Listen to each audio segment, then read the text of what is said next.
ભાવનગર શહેરમાં ચકચારી બનેલા પ્રેમ લગ્ન માટે હવે એક વધુ નવો વળાંક આવ્યો છે। રસનાળ ધસાળ ગામના રસનાળના જે વ્યક્તિ છે યશ ઉપાધ્યાય તેણે એવા મતલબની ફરિયાદ નોંધાવી હતી નીલમબાગ પોલીસ સ્ટેશનમાં કે તેણે જે પ્રેમ લગ્ન કર્યા છે પિયા પર્વતભાઈ મોરડિયાની યુવતી સાથે તેનું અપહરણ કરીને લઈ જવામાં આવ્યા છે અને મારા પરિવારને મારવામાં આવ્યો હતો। તેમાં ભાવનગર પોલીસે ગઈકાલે એક નવો ઘટસ્ફોટ કર્યો હતો અને તેણે કહ્યું હતું કે આ યુવતીનું અપહરણ જ થયું નથી। ત્યારબાદ કોર્ટમાં BNSS 101 મુજબ સર્ચની જે નોટિસ છે તે પોલીસને આપવામાં આવી હતી અને જજ સાહેબે આદેશ કર્યો હતો નામદાર કોર્ટે કે યુવતીને છે તે 26 તારીખે 11:30 કલાકે કોર્ટમાં હાજર કરવામાં આવે। આ બીડું છે તે જ્યારે આના વકીલ છે જે યશ ઉપાધ્યાય છે તે નીલમબાગ પોલીસને સોંપે છે ત્યારે અડધો કલાક પછી જ નાટકીય રીતે પોલીસ છે તે આ યુવતીને ત્યાં હાજર કરી દે છે। એટલે કે 24 થી 48 કલાક જેટલો સમય વીતી ગયો હતો છતાં પણ ભાવનગરની બહાદુર પોલીસ છે તે અપહરણના જે આરોપી છે તેને નહોતી શોધી શકી। પરંતુ જ્યારે કોર્ટ દ્વારા BNSSની 101ની કલમ મુજબ સર્ચ માટેનું જે નોટિસ પાઠવી ત્યારે અડધી કલાકમાં જ ભાવનગરની નીલમબાગ પોલીસને આ જે યુવતી છે તે મળી આવી હતી અને તેનું નિવેદન નોંધવામાં આવ્યું હતું તેવું પોલીસનો દાવો છે। પોલીસે દાવો કરતા કહ્યું છે DYSP RR સિંઘલ છે તેમણે મીડિયા સમક્ષ કાલે માહિતી આપી હતી કે યુવતી તેવું કહે છે કે હું મારી રાજી ખુશીથી મારા પપ્પાની સાથે વહી ગઈ હતી, મારું અપહરણ કરવામાં નથી આવ્યું। જે મામલે આજે કોર્ટમાં જે સમય આપવામાં આવ્યો હતો 11:30 કલાકે યુવતીને હાજર કરવામાં આવી હતી ત્યારે તપાસ અધિકારી છે જે ભલગરિયા છે PSI તેણે એવું રટણ કર્યું હતું કે યુવતી છે તે હવે મળી નથી આવતી, યુવતીના પરિવારજનો છે તેની સાથે અમારી વાત નથી થઈ રહી, જેને લઈને તેણે પણ કોર્ટમાં લેખિતમાં આપ્યું છે કે યુવતી હવે અમને મળતી નથી। આ મામલે તેમના જે વકીલ છે તેમની સાથે જ સૌ પ્રથમ વાત કરીશું। જે યુવકના વકીલ છે શું કહેશો, હવે શું વળાંક આવ્યો છે? નવો 11:30 કલાકે હાજર થવાનું કહ્યું હતું પરંતુ પોલીસ હવે કહી રહી છે અમને યુવતી મળતી નથી। નીલમબાગ પોલીસ સ્ટેશનના અધિકારી જે પોલીસ અધિકારી જે છે એ નોટિસની બજાવણી કરી ને નામદાર કોર્ટમાં જે રિપોર્ટ રજૂ કર્યો, નોટિસ રજૂ કરી, એ નોટિસમાં એવી હકીકત લખવામાં આવી છે કે સામાવાળાને જે નંબર 1 અને 2 પર્વતભાઈ અને તેમના પત્ની મળી આવતા નથી અને નંબર 3 જે પિયાબેન જે છે યશભાઈ ઉપાધ્યાયના પત્ની એને નોટિસની બજાવણી થઈ ગયેલ છે અને નોટિસ બજાવણી થઈ ગયા બાદ જે પોલીસનું એવું કહેવું છે કે હવે પિયાબેને તેમનો મોબાઈલ ફોન સ્વિચ ઓફ કરી દીધો છે અને અત્યાર સુધી નામદાર અદાલતમાં રાહ જોવા છતાં આ પિયાબેન કે તેઓના મમ્મી પપ્પા જેઓની સામે જે BNSSની કલમ 101 તળેની જે ચર્ચવરંટની અરજી કરી છે તે અરજીના કામે અત્યાર સુધી રાહ જોવા છતાં હાજર થયેલ નથી। તેમ છતાં નામદાર અદાલત જે છે એ રિક્વેસ્ટ અમે હવે કરવાના છીએ કે પિયાબેન જે છે જે અમારા અસીલ યશભાઈ ઉપાધ્યાયના પત્નીને નામદાર કોર્ટમાં હાજર કરે તે અંગેની રજૂઆત આગળ કરવાના છીએ। જો હવે આજે જે પોલીસ અધિકારી છે, તપાસ અધિકારી છે તે આ યુવતીને હાજર નહીં કરી શકે તો શું થશે આગળની કાર્યવાહી? નામદાર કોર્ટના નોટિસ જે ઇસ્યુ કરવામાં આવી છે, નોટિસની બજાવણી થઈ ગઈ છે। જે વ્યક્તિને નોટિસની બજાવણી થઈ ગઈ હોય અને નામદાર કોર્ટના હુકમ અનુસાર જો કોઈ પણ વ્યક્તિ હાજર ન થાય તો તેની સામે ધારાસર જે છે નામદાર અદાલત જે છે વોરંટ ઇસ્યુ કરી શકે અને જે વ્યક્તિઓને નોટિસની બજાવણી ન થઈ હોય એવા વ્યક્તિઓની સામે ફરી રીઇસ્યુ નોટિસ કરવાનો હુકમ નામદાર અદાલત કરી શકે। વકીલ સાહેબ, સામાન્ય રીતે એવું બનતું હોય છે આવા ગુનામાં હેડ કોન્સ્ટેબલ હોય છે તે જવાબ લખાવવા માટે કે હાજર રહેતા હોય છે પરંતુ PSI હાજર રહ્યા છે તેવું લોકો કહી રહ્યા છે, શું કહેશો? અહીં તો નીલમબાગ પોલીસ સ્ટેશનના જે સમયે અમારા અસીલે જે ફરિયાદ કરી છે અપહરણની મારવાની અને એની જે ફરિયાદના કામે જે ઇન્વેસ્ટિગેશન ઓફિસરે જે કંઈ કાર્યવાહી કરી છે એના આધારે કદાચ ઇન્વેસ્ટિગેશન ઓફિસર તરીકે હાલ જો PSI આવ્યા હોય તેવું જણાઈ આવે છે। આ તેમના વકીલ હતા। સાથે જ જે ભોગ બનનાર જે યુવક છે જેને મારવામાં આવ્યો હતો તે યુવક છે યશ ઉપાધ્યાય, તેની સાથે પણ વાત કરશું। યશભાઈ, શું કહેશો? હવે જે પોલીસ તેવું કહી રહી છે કે યુવતી એવું નિવેદન નોંધાયું છે, તેમનું નિવેદન નોંધ્યું ત્યારે પોલીસ દ્વારા તમને જાણ કરવામાં આવી હતી કે કેમ? ના, કોઈ પણ પ્રકારનો એટલે જાણ કરવામાં આવી નહોતી। જ્યારે FIR કરાવવા ગયા ત્યારે એવું થયું હતું કે જે નિવેદન જ્યારે લેવા આવશે ત્યારે જાણ થશે, પણ એવું કાંઈ જાણ નહોતી થઈ। શું કહેશો? પોલીસ એવો દાવો કરી રહી છે કે આ યુવતી છે તેનું અપહરણ નથી થયું. યુવતી એવું કહે છે કે હું મારા રાજી ખુશીથી મારા પપ્પાની ગાડીમાં બેસીને વહી ગઈ હતી. તમે નજરે શું નિહાળ્યું હતું? એટલે અમે જ્યારે ત્યાં હતા ત્યારે અને એફઆઈઆર લખાવતી વખતે પણ ત્યાં સીસીટીવી જોઈ આવ્યા હતા એ લોકો કે ભાઈ ત્યાં બહારથી ગાડી આવી હતી એને ટીંગાટોળી કરીને લઈ ગયા હતા એ રીતનું બધું હતું. એટલે ત્યાં સીસીટીવી છે જ તે. અને અમે જે જોયું એ અમે અંદર જ હતા, સીધું બહાર દેખાતું હતું એ જ જે છે એ જ છે. કેટલી હવે ન્યાયની આશા છે તમને પોલીસ પાસેથી કે તંત્ર પાસેથી? હવે એ તો કેમ કે કાલે જો ફોન તે એવું કાંઈ એવું નહોતું ન્યાયનું, અને એટલે એમાં એમ કહો છો કે નિવેદન લેતી વખતે આમ છે, પણ હવે જે સામે ન લાવે તો કેમ ખબર પડે કે નહીં શું હતું કે શું નહીં એમ. થોડા દિવસ પહેલા ભાવનગર પોલીસ ઢસા ગામે આવી હતી ત્યારે પણ યુવતીનું નિવેદન, તમારા પત્નીનું નિવેદન લીધું હતું. ત્યારે પણ તમારા પત્નીએ લખાયું હતું કે મારા ફાધર સાથે નથી જવા માંગતી. તે શું હતો વિષય? એટલે ત્યારે એ લોકોએ એવું કીધું હતું કે નિવેદન પહેલાં વિડીયો કોલથી વેલિડ છે પણ કે ચાલે, પણ એ લોકોએ ઢસા પોલીસ સ્ટેશને નિવેદન લેવા બોલાવ્યા. પછી ત્યાં પહેલાં લેખિત નિવેદન લીધું, પછી ભાવનગર પોલીસ સ્ટેશનથી એવું પ્રેશર હતું ત્યાં કે અમે આરવાર જ હતા હું ને મારા વાઈફ, તો એ લોકોને એવું પ્રેશર હતું કે જે લખીને કીધું હતું એ વિડીયો થ્રુ નિવેદન લેવડાવવામાં આવે. એના માટે મેં ત્યારે 4 કલાક હેરાન થયા હતા. ને ત્યારે મારા વાઈફે એમ કીધું હતું કે જે નિવેદનમાં એમ જ લખેલું છે કે નહીં મારે ત્યાં નથી જવું, અને એ રીતનું હતું બધું નિવેદનમાં. તમને શું લાગે છે આ સમગ્ર જે ઘટનાક્રમ હવે જે સર્જાઈ રહ્યો છે, કોઈ રાજકીય નેતાઓનો આમાં કોઈનો હાથ હોય, કોઈનું પ્રેશર હોય એવું તમને લાગે છે? માનો કે કાલે પોલીસ સ્ટેશને એ નિવેદન દઈ ગયા અને જો કોઈ અમને જાણ ન થઈ હોય કે એવું કાંઈ નથી, તો પછી અત્યારે અમે કોર્ટે સવારે આવીને આવ્યા છીએ, હજી કોઈ એની ઓલી નથી, તો હોઈ શકે કે નહીં એટલું પ્રેશર હોય રાજકીયનું તો જ એવું થાય. યશ ઉપાધ્યાય છે, તેમના માતા છે માયાબેન, તેઓ પણ આવ્યા છે. તેમને પણ મારવામાં આવ્યો હતો, તેમની સાથે પણ વાત કરીશું. બેન શું કહેશો? શું કેવું હવે તમને લાગે છે, કેટલી ન્યાયની આશા? અમને ન્યાયની આશા થોડીક ઓછી લાગે છે. આમ અમને ન્યાય પૂરો મળવો જોઈએ. અમે જે હકીકત છે એ જ કહીએ છીએ, બીજું તો કાંઈ એમાં ખોટું બોલતા નથી. અમે બધું અમારી નજરની સામે જોયું. છોકરીને પરાણે ઘરમાંથી જ બહાર ઢસડીને લઈ ગયા હતા, એવું બધું સમજે બેન. જ્યારે જમવા માટે તમારા વેવાએ તમને બોલાવ્યા હતા ત્યારે તમારા પુત્રવધુએ કોઈ કહ્યું હતું કે મને દેશ જ છે કે ત્યાં જ મને રોકાઈ દેશે કે એવી? એટલે એને રોકાવાની ના જ પાડી હતી કે મને રાખશે પણ હું નહીં રહું એમ. એને 2 કલાક મનાવી છોકરીને, પણ છોકરી માની નહીં કે હું નહીં રહું.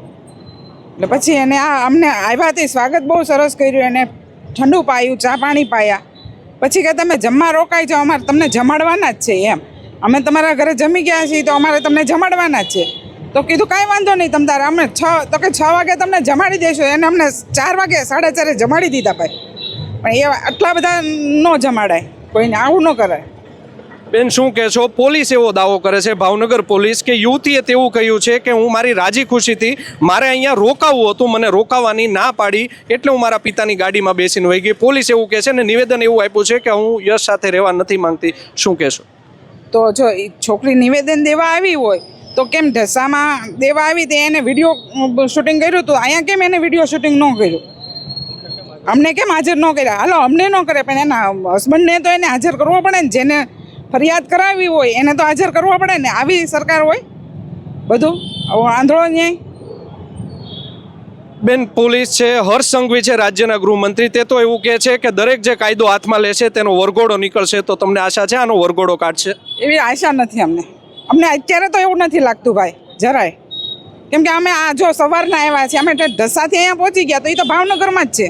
એને પહોંચતા 10 મિનિટ જ થાય, વધુ તો વાર ન લાગે. બેન કઈ પ્રકારનો તમને ઢોર માર મારવામાં આવ્યો હતો? અતિશય ઢોર માર. એક વ્યક્તિ ઉપર 5 જણા, અને હું સ્ત્રી છું, મારી ઉપર જેન્ટ્સે હાથ ન ઉપાડાય, પણ આ લોકો જેન્ટ્સે બધાએ મારી ઉપર હાથ ઉપાડ્યો, ઘરના એ ને બધાએ. આને કેવો પાઇપે માર્યો, એ તો પાઇપ પકડીને માથું ફોડી નાખે ભાઈ. એટલે એણે અમને જમાડ્યા કે અમારે તમને જમાડવા છે એનું, એવી બોલી ઉપરથી હું સમજી ગઈ ઠીક આવું છે. પણ હવે જ્યારે 15 જણા આવી જાય તો તમે શું કરો? 3 જણા શું કરો? એક ભાઈ અમારા બહાર હતા, એને બહાર દબી દીધા, એને બહાર માર્યા. આની ઉપર 5 જણા, મારી ઉપર 5 જણા આવે, તમે એમ કેમ પહોંચી શકો? આ બધી એની બધી અદાવત હતી બધી આવું કરવાનું. યશભાઈ તમે એક એવો આક્ષેપ પણ કર્યો હતો કે અગાઉ જે પીઆઈ હતા જાડેજા, તેમણે તમારા માસી છે જે એનઆરઆઈ છે તેમને ખોટી રીતે 4 થી 5 કલાક પોલીસ સ્ટેશનમાં બેસાડી રાખ્યા હતા. હા, એટલે એમાં કેવું હતું, મારા માસી NRI છે, એમને ફ્લાઇટ હતી તે દિવસે, પણ એમને સવારથી મતલબ કબજે લઈને ત્યાં A ડિવિઝને બેસાડી રાખ્યા હતા કે નિવેદન માટે એમ. એનું કાંઈ ઓલું નહોતું, એટલે એમને 4 કલાક A ડિવિઝનમાં બેસાડી રાખ્યા હતા. આપણી સાથે બ્રહ્મ સમાજના મહિલા આગેવાન છે દર્શનાબેન, તેમની સાથે પણ વાત કરીશું. જે દિવસે ફરિયાદ નોંધાવા ગયા હતા ત્યારે પણ તેમને ઘણા કડવા અનુભવ થયા હતા. 4 વાગ્યાનો બનાવ હતો. પોલીસે રાત્રે 3 વાગે તેમને FIR છે તે હાથમાં આપી હતી, તેવું પણ તેમણે તે દિવસે કહ્યું હતું. તેમને પૂછ્યું, બેન કેવો અનુભવ રહ્યો ભાવનગર પોલીસનો? મને સમાજના મહિલા આગેવાન તરીકે ફોન આવ્યો કે ભાઈ આપણા સમાજના જે નિર્દોષ માણસો છે એને ખોટી રીતે મારવામાં આવ્યા છે, જલ્દી તમે એને મદદમાં જાઓ. તો હું ગઈ ત્યારે આ લોકો રોડ ઉપર બેઠેલા હતા અને બેન તો ચાલી નહોતા, પગ ભાંગી નાખ્યો હતો. તો તાત્કાલિક મેં 112 બોલાવી સરટી હોસ્પિટલમાં લઈ ગઈ. ત્યારે આ બેન રાતના 10 વાગ્યા સુધી સરટી હોસ્પિટલમાં હતા, પણ એની ફરિયાદ લેવામાં નહોતી આવી. પછી અમને લઈને હું A ડિવિઝનમાં ગઈ. ત્યારે ફરિયાદ લેવા માટે અમે ઘણા પ્રયાસ કર્યા, તો ઘણી રજૂઆતો કરી. તો પોલીસનું એવું કહેવાનું હતું કે અમે છોકરીને લાવી દઈશું, તમે ફરિયાદ ન કરો. ફરિયાદ ન કરવા માટે અમને એન પ્રકારે મનાવવામાં આવતા હતા. પછી અમારે પ્રેસ મીડિયાને કહેવું પડ્યું, SP સાહેબને બધાને રજૂઆત કરવી પડી. ત્યારે બહુ મહેનત કરી. ત્યારે રાતના 1 વાગે અમારી, એટલે 10:30થી શરૂ કરીને 1 વાગે અમારી ફરિયાદ લીધી ને પછી ઓનલાઈન જ્યારે ચડાવવાની હતી એમાં આખી રાત અમને બેસાડ્યા. બીજા દિવસે ફરિયાદ લીધી અને ત્યાર પછી સાંજે જ્યારે અમને એમ લાગ્યું કે અહીંથી ન્યાય નહીં મળે, કારણ કે FIR કરવામાં જો આટલી બધી વાર લગાડતા હોય તો આ કેવી રીતે છોકરીને શોધી આપશે. આથી અમારે કોર્ટમાં નામદાર અદાલતમાં સર્ચ વોરંટથી અરજી કરવી પડી અને પછી એનું અમે ઇન્વર્ડ કરાવવા ગયા. 8:40 અમારી ઇન્વર્ડ થઈ અને પછી તરત જ અડધો કલાકમાં છોકરીને બોલાવીને નિવેદન લીધું. ત્યાં સુધી એને દીકરી નહોતી મળતી. અમે અહીંયા સર્ચ વોરંટ દાખલ કર્યું એટલે તરત જ એને છોકરીને નિવેદન લઈ લીધું ને એમ કીધું કે તમારી એમ કહે છે કે મારા મા બાપના ઘરે જ રહેવું છે. અને અમને કોઈને ખ્યાલ નહોતો, યશને કે એના પરિવારને, દીકરી આજે પિયા છે એના પતિને પણ જાણ કરવામાં ન આવી. અને બીજા દિવસે સવારે જ્યારે એને હાજર થવાનું હતું ત્યારે પોલીસ એમ કહે છે કે પિયાનો કોન્ટેક્ટ નથી થતો, ઘરના નથી મળતા, ફોન નથી લાગતો. તો રાત્રે તાત્કાલિક એનું નિવેદન લેવાનો સમય એનો બધો કોન્ટેક્ટ થઈ ગયો. અત્યારે જાણી જોઈને એને હાજર નથી કરવામાં આવી અને પોલીસ પૂરેપૂરી એ લોકોના સપોર્ટમાં હોય એવું લાગી રહ્યું છે. દર્શનાબેન, શું કહેશો? તે દિવસે થોડા દિવસ પહેલાં, 2 દિવસ પહેલાં પણ વાત થઈ હતી, કોઈ રાજકીય નેતાઓ છે તેનો આમાં રસ લેતા હોય તેવું તમને લાગે છે? પોલીસ ઉપર રાજકીય નેતાઓનું પ્રેશર હોય એવું લાગે છે કે જેને કારણે પોલીસ ભાવનગરમાં કોઈ પણ બનાવ બને, હર્ષ સંઘવીનો આદેશ છે કે એનું સરઘસ કાઢવાનું, રિકન્સ્ટ્રક્શન કરવાનું, તાત્કાલિક એને એરેસ્ટ કરવાના. આ અત્યાર સુધી આ લોકોને આટલા માર્યા હતા, હજી સુધી એના ઉપર અટકાયતી પગલાં નથી લીધા અને એ લોકોને ફૂલ ફેસિલિટી આપવામાં આવે છે. આના ઉપરથી એવું લાગે છે કે કોઈ રાજકીય મોટા છેડા આમાં કામ કરી રહ્યા છે અને પોલીસ તેના હાથો બનીને કામ કરી રહી છે. દર્શનાબેન, ભાવનગરમાં નવનિયુક્ત SP આવ્યા છે નિતેશ પાંડે, ખૂબ કડક છે. તેમની પાસેથી કેટલી ન્યાયની આશા છે? પાંડે સાહેબ આગળથી 100% ન્યાયની આશા છે અને અમારે જો અહીંથી ન્યાય નહીં મળે તો સમાજ લેવલે અમારે બ્રહ્મ સમાજના દીકરા માટે ન્યાયની માંગણી માટે અમારે સાહેબને રજૂઆત કરવા જવાનું છે. તો આપે સાંભળ્યા હતા જે ભાવનગરમાં ચકચારી બનેલો જે પ્રેમ લગ્નનો જે મામલો છે, જે બ્રાહ્મણ યુવક છે તેને તેના સસરા દ્વારા જમાઈ, વેવાણને તમામને ઢોર મારવામાં આવ્યો હતો. જે ભાવનગરમાં ટોક ઓફ ધ ટાઉન જે કિસ્સો બન્યો છે તે મામલે હવે કોર્ટમાં આ સમગ્ર મામલો પહોંચ્યો છે, પરંતુ 11:30નો ટાઈમ આપવામાં આવ્યો હતો નામદાર કોર્ટ દ્વારા તેમને હાજર કરવા માટે. નીલમબાગ પોલીસ છે તે તેમને હાજર નથી કરી શકતી. જોવું રહ્યું આગામી સમયમાં હવે આ કેસમાં કેટલા નવા વળાંક છે તે આવી શકે છે.